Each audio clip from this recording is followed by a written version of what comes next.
Harrison, you and I are talking about something today. We don't have Chris here, so I can understand why you stopped watching this video already.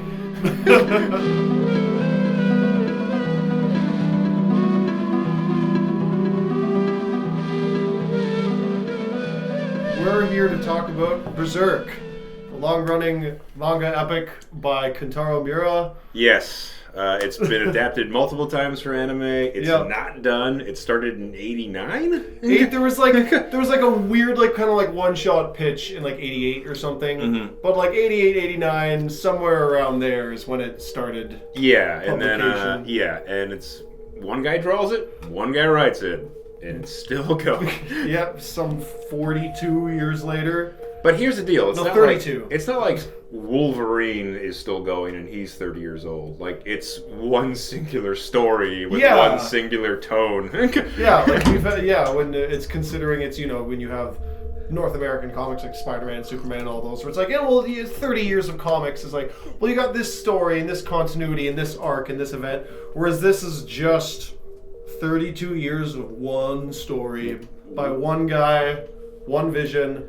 40, so we have 40 volumes so far. Each volume is 180 to 250 pages. 360 chapters, and each chapter is 18 to 22 pages about. But from what I've gathered, what I've read of interviews and stuff, because he's pretty reclusive. He doesn't come out much. Yeah, there's not a lot of or any video interviews with him. They're very brief. Yeah. But he has said from the 90s, early 90s, I have the vision of what the ending is in my head. That's already written down. I just need to get there. Which, based on the nuance of this story, that's such a long form medium, I would believe him. But also, that's a very easy thing to say. That's an easy thing to say, but there is so many minuscule details in this book. And so many things that he's paid off already that I'm maybe he doesn't. Maybe this is one of the best storytellers that's ever been.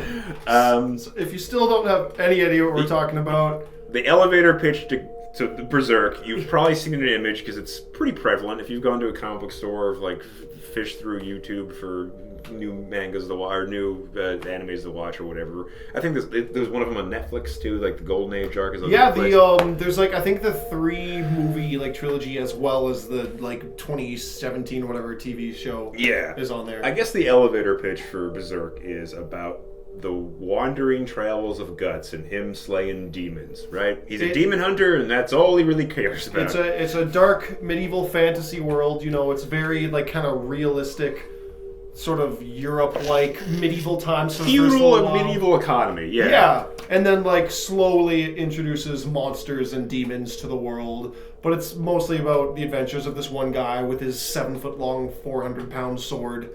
And when you meet him, he's batshit crazy. He does not really care for life. He doesn't care about people. It's mostly just he hates demons. Yeah, and he's killing demons. Yeah, he's not a good person off the top. He hunts, he kills demons, and he doesn't really care about anything else.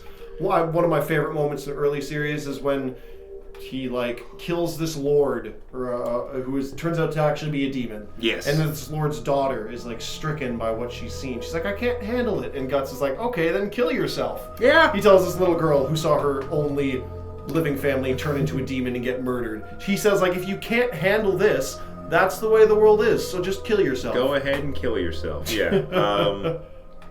But if you read it chronologically, it starts off with the Black Swordsman arc. There are 5 arcs altogether: the Black Swordsman, Golden Age arc, Conviction arc, Hawk of Millennium arc, or Millennium Hawk arc, whatever that one is. Hawk of the Millennium arc. Something like that. Yeah. The Millennium Falcon arc. It's just weird saying Hawk and arc in one thing. And then it's in the Fantasia arc right now, which I think just wrapped up. Pretty much. Yeah, okay. Based on the last chapter. So, 30 years of material, 5 arcs going on 6. It's supposed to be wrapping up, but that could be 7 years. The guy goes in hiatus. Look at the panels that are coming up now. Look how detailed that is. One dude with maybe a computer and a pen. There's so like I said, there's 40 books of this.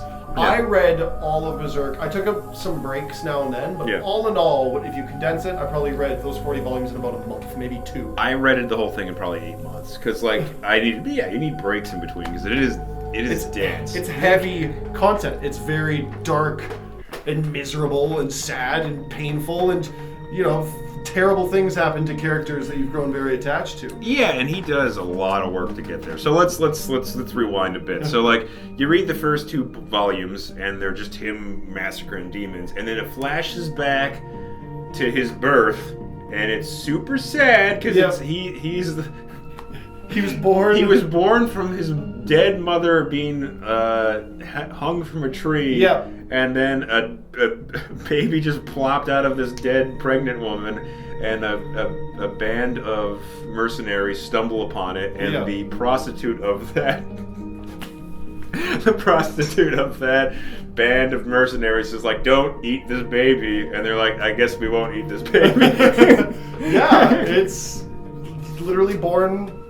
Fell out of a corpse tree. Like it starts off. It doesn't pull any punches. Yeah, but the thing is, if you read this chronologically, it takes a long time to get to monster stuff. That's another thing that shocked me because I think how I discovered it, I was like going through YouTube and I was like, I need a new anime to watch every couple. I like Unearth and 80s and 90s anime. I'm like, what's this Berserk one I keep hearing about? I keep seeing posters and a big sword. So I look up a scene from that, and it was the Zod fight, right? Yeah. And the first time you run into a monster, it's a guy named Zod, Nosferatu Zod. And he just kind of looks like a bigger kind of guy with, like, more exaggerated features. But it was such a big deal they ran into a monster. Yeah. Because, there are sort of 2 opinions on what order you should read Berserk. Mm-hmm. There's starting with book number 1, the Black Swordsman arc that you mentioned, where you see him hunting monsters and doing his thing, and you find out who the big baddie is. And then for like 10 entire volumes, you go to a flashback to how we got there. In which, when you read it, you're like, I guess this is it. We're about to, when you finish that arc, you're like, I guess we're going to wrap up now. And then you have 25 more years of material after that. Yeah, and me personally, I experienced the story, like, not the way it was written, but chronologically. Wait, no, yes. You read the Black Swordsman? No, I didn't. I started with the 90s anime. Oh, that's a good way to start. Honestly, that would be the modern movies I don't care for. The modern TV show is really crap. The 90s anime, like, basically word for word, like scene for scene, adapts that whole 10 to 12 volume origin story, which many people consider to be the best part of Berserk, even though it is slowly getting to the monster things. It's very much more sort of realistic fantasy. It starts up like you don't even really know it's a fantasy for a while. Like there aren't really. They're like, oh, I guess this is just like a Shakespearean tale, like a Hamlet-esque thing. Yeah. It's like it's a lot of like political intrigue and Game of Thrones-esque maneuvers, right? Yeah. Like that's what you're like, oh, all right. And then a monster shows up, like, oh, a monster, all right. Well, that was a big deal, so I'm sure there won't be many more. But like after a while, like there's just dragons. Like they're like the main like there's maybe 3 humans now that star in this thing, and everyone else is a wizard or a witch or a dragon or a mermaid but Harrison's recommended how to get into Berserk. Anime from the 90s, it's 25 episodes. It's just so goddamn good. And if you like that, start reading with book number 1. If you want more detail, go in the book number 1. And you get to see the art evolve, because the art like starts off just like kind of like elevated manga, not like he was like 21 or 22 years old when he started writing and drawing this. Yeah. And now he's obviously like 52 to 54. And he's been drawing this for literally his entire life. So it makes sense that it's going to evolve along the way. But the art now is like something you would just want on your wall. But it's panels on a manga. Like it's like oh my god, what? I read it all digitally, which was good for convenience sake because there were so many of them. But one day I'm going to need beautiful. I want the big hardcovers. For ease of reading. Yeah. All the volumes are on Comixology. Mm-hmm. The manga volumes generally are really cheap on Comixology. For some reason, they're much cheaper than North American volumes. Yeah. So if you want to read it, that's where you're going to go. Yeah. I'd say, but fuck, it's so good. We love it so much. It's such a good. But let's break into like the spoiler territory if you're even watching this for some reason. Yeah. But anyway, like the big thing is like Guts is a big crazy man. He gets he gets recruited into a mercenary group called the Band of the Hawk, and it's led by a guy named Griffith. Now, Guts is a big, scary looking. He looks kind of like Bruce Wayne, but like more fucked up. He's jacked. He's a big, muscular, dark hair. His eyes kind of like point downwards. He looks very mean, and because he is, he doesn't like people. He doesn't like being touched. And Griffith is long flowing hair, very angelic, like effeminate, like you're not really, like for a while I'm like, oh, that's a dude. And then, but elegant, knows how to use a sword, people like him, they want to be a part of his band and all this jazz, and he just is infatuated with Gus. Like, you should join our Band of the Hawk. We go around and we fight for justice and and hopefully one day we'll, and my big dream is to have a castle all of my own where everyone can live in peace and harmony, la la la. And Griffith's right-hand man is a lady named Casca, who was a peasant in a small village that was massacred, and then Griffith came and picked her up and then helped her out. And the love triangle that kind of blossoms is Casca is infatuated with Griffith for good reason. He seems like a sweet dude. Yeah, very powerful, demanding presence. He has a dream. His entire life is in pursuit of that dream, and it's so strong that everybody around him gets swept up in it as well. And it's very beautiful and majestic, and it makes a lot of sense. But Griffith really is infatuated with Guts. There's a bond there that's beyond like friendship. Yeah. Is it romantic? Maybe. I think there's an element of it there, like not explicitly, but it's a very, very intense bond. Yeah, and then Guts doesn't trust anybody. He doesn't like being touched. His first, he was raped when he was 7, 8. He was sold off and raped by his surrogate dad, so he does not like being touched at all by anybody. No. He likes massacring people, and he's really good at it. But he, so he starts to like Casca. So the love triangle is like Guts likes Casca, Casca likes Griffith, Griffith likes Griffith likes Guts. That's the little triangle of drama, and then all of a sudden, the eclipse happens.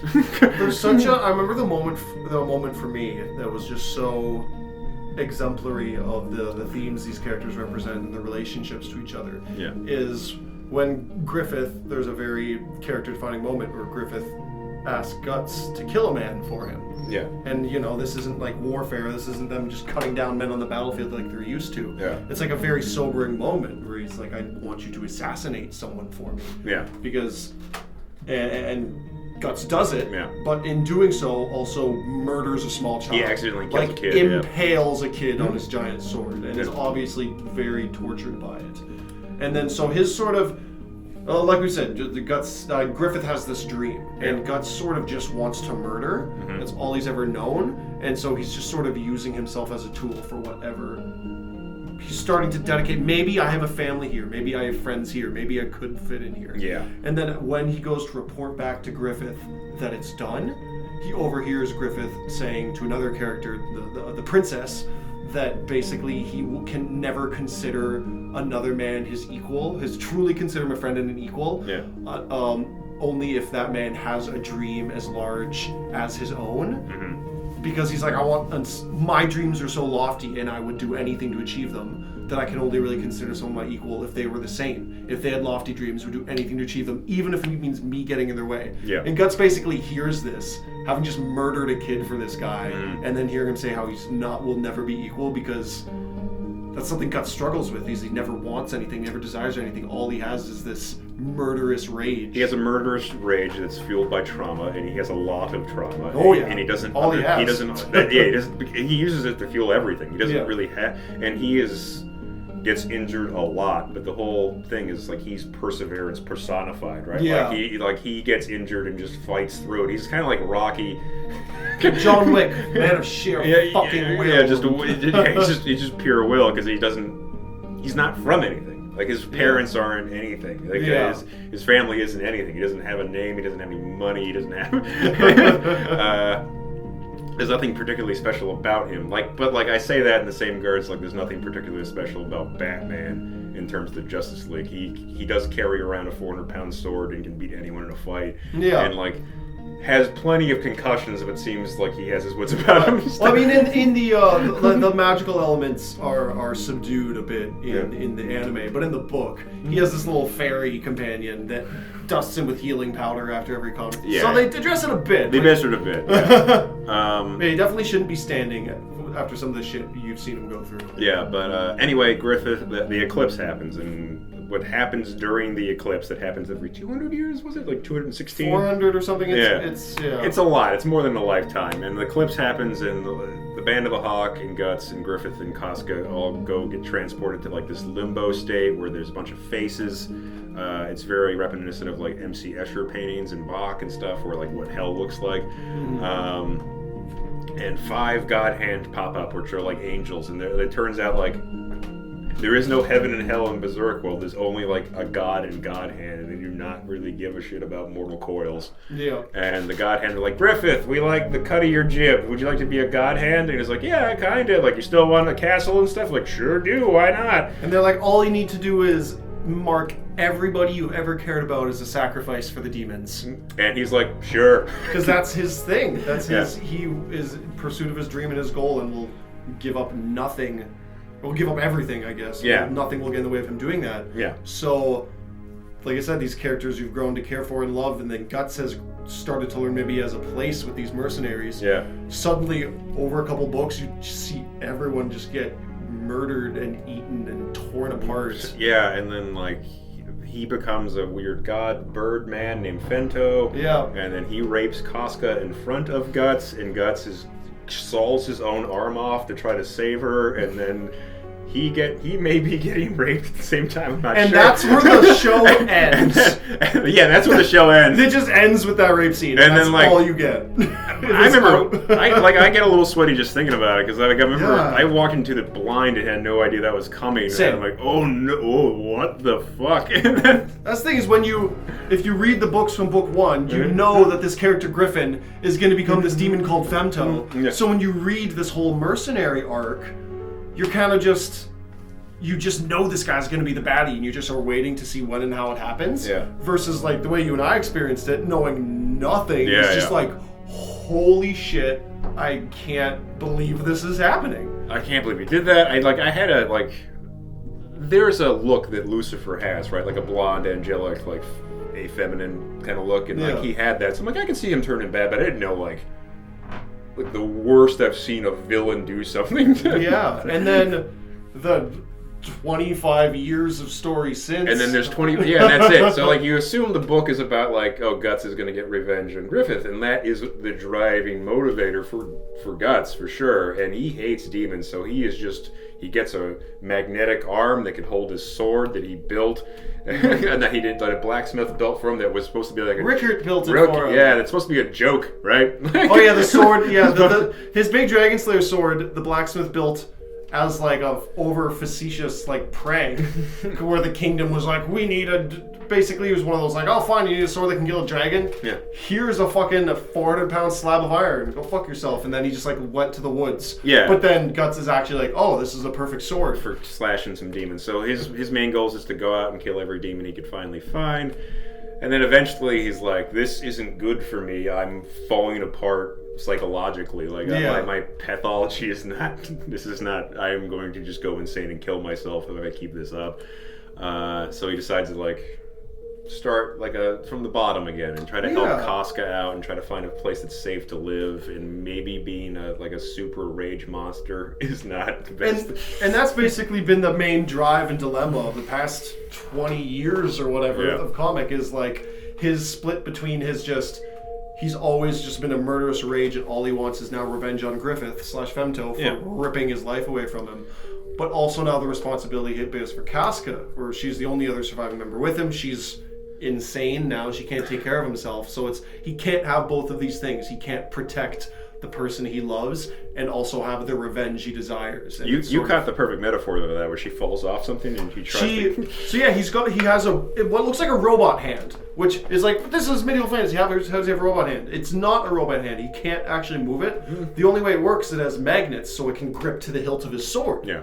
And then it has like a cannon in it, but it's just like a floppy magnetic hand. So at one point, Casca like falls off a ship. Yeah. And he like reaches to save her, but she just slips right through his hand because he forgets that those fingers are actually useless and they can't actually grab anything with them. They're just magnets. And he says it himself. It's not even like a metaphor. He explicitly states, he's like, oh yeah, I forgot that this arm is like all it's good is for hurting people I hate, not for helping people I love, or probably put better than that. But basically that hand is a perfect metaphor where he can kill demons with it, but he can't catch people he cares about with it. And I know there's been lashback for like the edgelordy rape stuff in not just comics and manga, but stuff like this. I'm like, but Jason and Harrison, you've said the word rape a lot. I'm like, there isn't plenty of rape. There's a lot of rape. That's very true. But it's very, very earned for character and story threads. Like, let's clear up that it never glorifies. No, it's not. Everybody who does these things is like a horrible monster or a terrible person that's gonna get what's coming to them. And it all and like everything. There's not like a shred of a character motivation that is not earned, and that's kind of what drew me to it. I'm like, there's way more to this than just a big dude with a sword who's mad, like on a vengeance spree. Like, is it like a banquet for edgelords? 100%. Totally. I love myself into that category. If you want to see a huge dude slashing alligator monsters apart in double spreads, and saying, "Tell God to leave me alone." Plenty of that. Like, but yeah, you hit it on the head when you say that. Like, you know, I love this edgy stuff, but I can't stand like the modern edgy stuff DC puts out. Yeah. Because it's just fucking like, oh, I have a rock arm and the world's in death. Like, it's just out of nowhere. Versus like everything that happens in this book, you said it with the character motivations and the way it's slowly built to is earned. And all the really graphic stuff that happens, I'm horrified when I read it. I'm not like, oh boy, he earns all the impact. Like I like anybody consuming any media, we like to feel things from the movies we watch and the books we read. Yeah.